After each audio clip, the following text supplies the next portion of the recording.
तो फाइनली ज्योतिरादित्य सिंधिया ने BJP join कर ली है। अब हिसाब ये लगाया जाए कि उनको वहाँ क्या मिलेगा।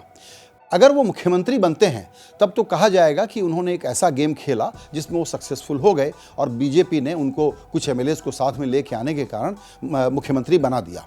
लेकिन शायद ऐसा नहीं होगा, क्योंकि अब बीजेपी ने उनको राज्यसभा की उम्मीदवारी दे दी है, यानी वो राज्यसभा में आएंगे और दिल्ली में एक मंत्री बन जाएंगे। वो केंद्रीय मंत्रिमंडल में मोस्ट लाइकली कैबिनेट का रैंक उनको मिल सकता है।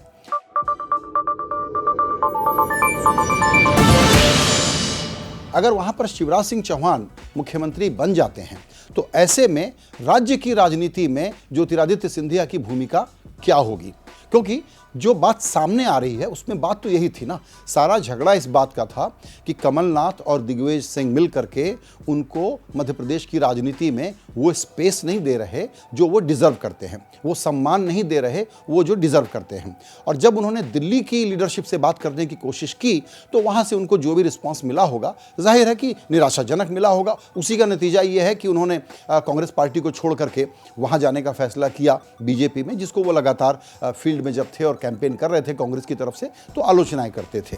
कांग्रेस पार्टी की तरफ से ये कहा जाता है कि 18 साल में 8 प्रमोशन उनको दिए गए, पार्टी में उनका बहुत सम्मान किया गया, बहुत लोग मेहनत करते हैं, बावजूद इसके इनको काफ़ी कुछ मिला और लोकसभा में डिप्टी लीडर तक ये बन करके आए थे। इसके अलावा बहुत सारे पदों पर ये रहे हैं, पार्टी के जनरल सेक्रेटरी बनाए गए थे।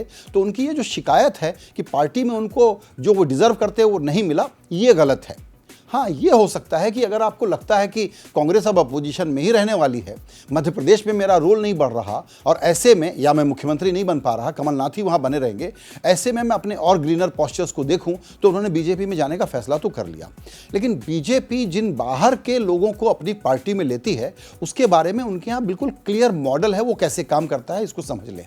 जहाँ ग्रीन फील्ड प्रोजेक्ट है, आसाम है, वहाँ पर हिमंता बिस्वा शर्मा को जो जगह मिलेगी, या जो तृणमूल कांग्रेस पार्टी से छोड़ करके बंगाल में जो लोग आएंगे क्योंकि वहाँ उनके पास ढांचा ही नहीं है, वहाँ पर ज़्यादा रोल आपको मिल सकता है। लेकिन उस मध्य प्रदेश में जहाँ शिवराज सिंह चौहान हैं, कैलाश विजयवर्गीय हैं, प्रभात झा हैं, नरोत्तम मिश्रा हैं, नरेंद्र सिंह तोमर हैं, ऐसे बहुत सारे बड़े भारी भरक्कम नेताओं की भीड़ में क्या ज्योतिरादित्य सिंधिया अपनी वो स्पेस कार्व आउट कर पाएंगे जिससे वो राज्य की राजनीति में इफेक्टिव दखल रख सकें?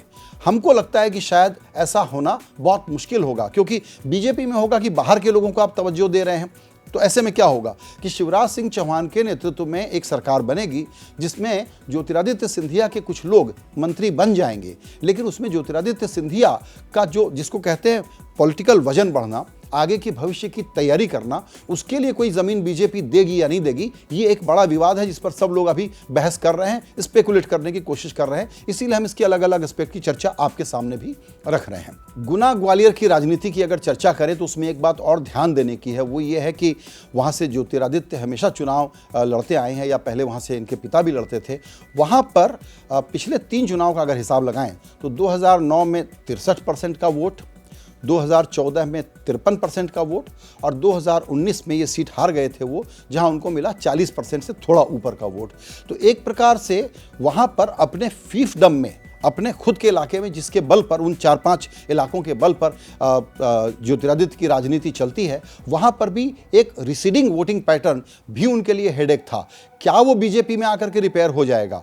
क्या वहाँ पर बीजेपी के दूसरे लोगों को अकोमोडेट करने में सिंधिया जी का जो पावर शेयर है वो कम नहीं होगा? या क्या कांग्रेस वहाँ दोबारा आकर के जोर से लड़ने की तैयारी नहीं करेगी? अब सवाल ये है कि वहाँ से नरेंद्र सिंह तोमर आते हैं, उस इलाके के सबसे बड़े नेता हैं, क्या वहाँ पर उनको उतनी स्पेस मिल पाएगी और इनके कहे मुताबिक सब कुछ हो जाएगा? बीजेपी इस तरीके से चलती नहीं है। तो जो लोग दूसरी पार्टियों से आते हैं उनको बीजेपी बहुत समय तक एक प्रकार से पार्किंग लॉट में रखती है, उसके बाद उनको कोई एक मौका दे देती है। जब लाती है तो बड़े धूमधाम से लाती है।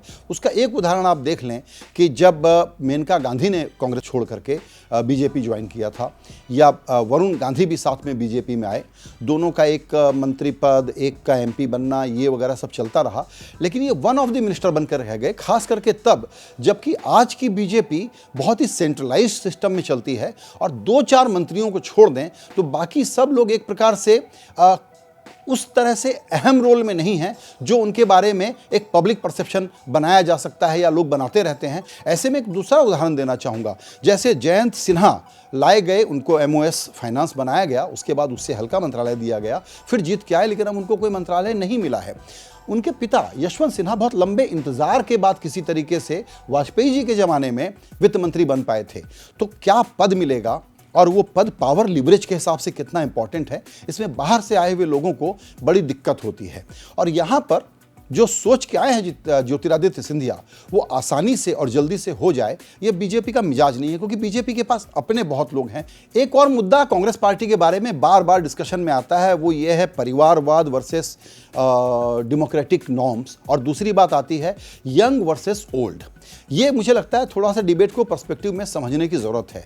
बहुत सारे ऐसे नेता, उनके बारे में हम लगातार सुनते हैं कि उनको शिकायत है कि उनको मौका नहीं मिल रहा क्योंकि बुजुर्ग नेता बैठे हुए हैं। क्या उन्हीं की उम्र के बहुत सारे और लोग पार्टी में नहीं हैं, लेकिन शायद उनके साथ चूंकि परिवार का नाम नहीं जुड़ा हुआ है, तो हमारी बहसों में, चर्चाओं में वो बातें कम होकर के सामने आती हैं। इसीलिए ये जो मुद्दा है कि यंग लोगों को मौका नहीं मिल रहा, इसके कारण से पार्टी छोड़ी, ये फ्रस्ट्रेशन सही है, ये हो सकता है, लेकिन ये एक कारण नहीं हो सकता कि कोई पार्टी अपनी भविष्य की रूपरेखा इस प्रकार से तय करे। कांग्रेस पार्टी की दिक्कत दूसरी है।